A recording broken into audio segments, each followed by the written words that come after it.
Ils arrivèrent à Jéricho.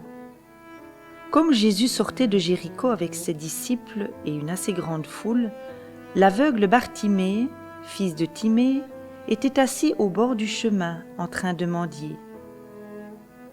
Apprenant que c'était Jésus de Nazareth, il se mit à crier « Fils de David, Jésus, aie pitié de moi !» Beaucoup le rabrouaient pour qu'il se taise, mais lui criait de plus belle « Fils de David, aie pitié de moi !» Jésus s'arrêta et dit « Appelez-le !» On appelle l'aveugle, on lui dit « Confiance, lève-toi, il t'appelle !» Rejetant son manteau, il se leva d'un bond et vint vers Jésus. S'adressant à lui, Jésus dit « Que veux-tu que je fasse pour toi ?» L'aveugle lui répondit « Rabouni, que je retrouve la vue. » Jésus dit « Va, ta foi t'a sauvé. » Aussitôt, il retrouva la vue et il suivait Jésus sur le chemin.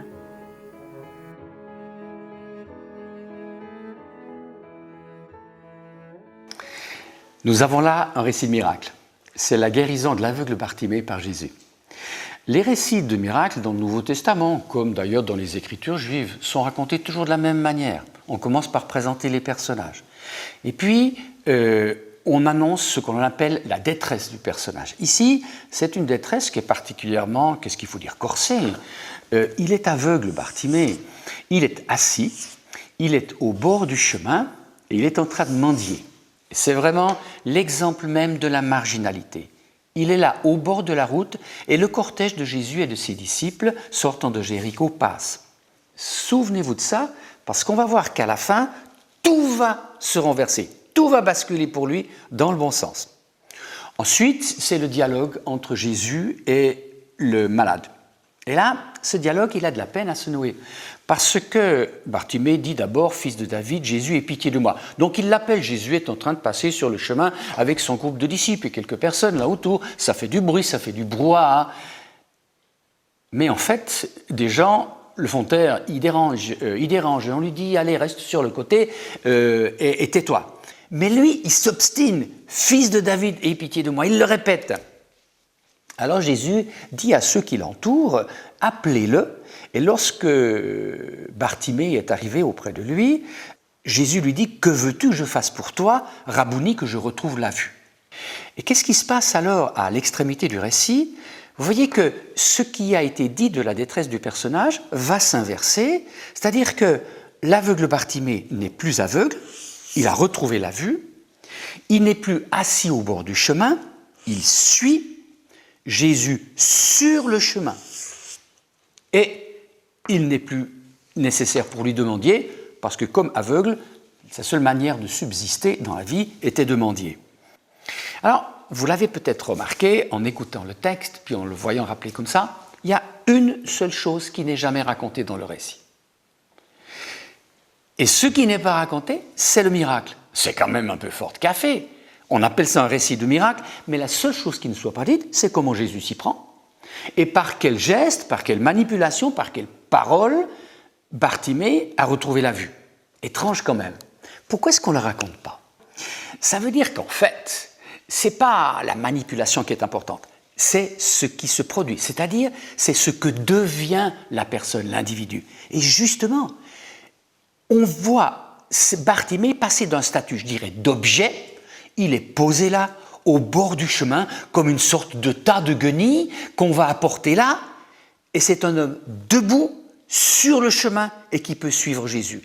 Vous voyez, le miracle, c'est pas d'abord ou pas seulement qu'il retrouve la vue, le miracle, c'est qu'il devient un homme capable d'être debout, capable de suivre Jésus sur le chemin, de devenir disciple, de devenir acteur de sa vie.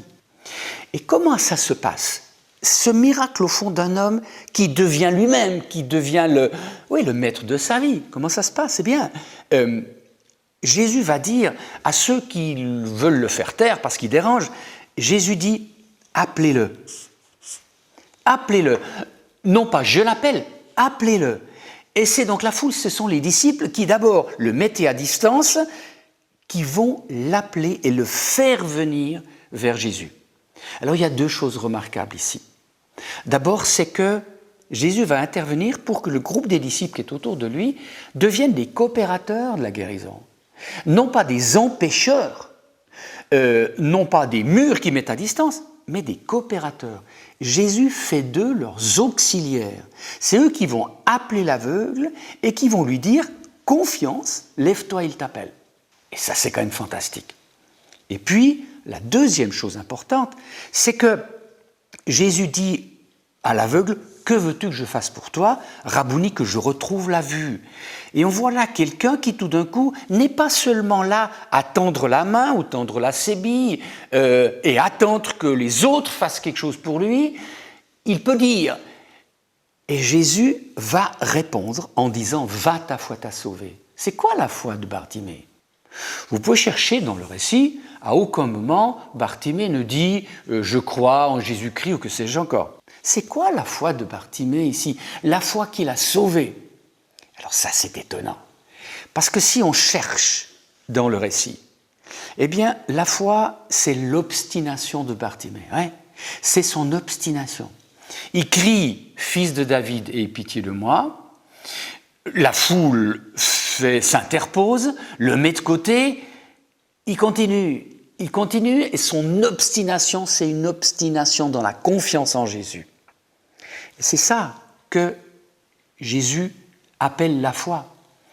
Cette répétition obstinée du désir de retrouver la vue, du désir de devenir un homme debout. Et à cette volonté d'être un homme debout, qui se dit malgré tous les obstacles, Jésus dit, ça c'est la foi, c'est-à-dire la confiance. Et c'est à partir de là que Bartimée va, à la suite de Jésus, recomposer sa vie en étant et en devenant l'acteur de ses choix.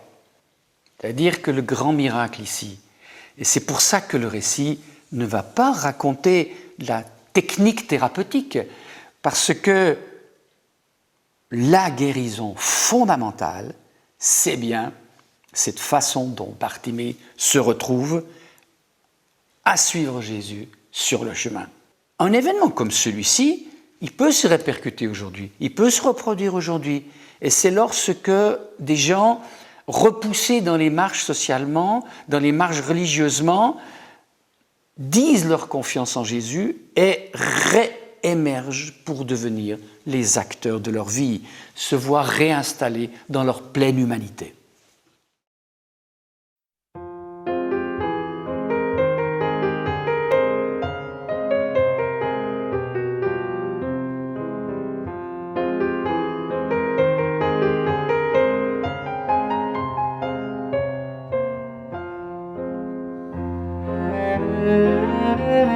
Thank you.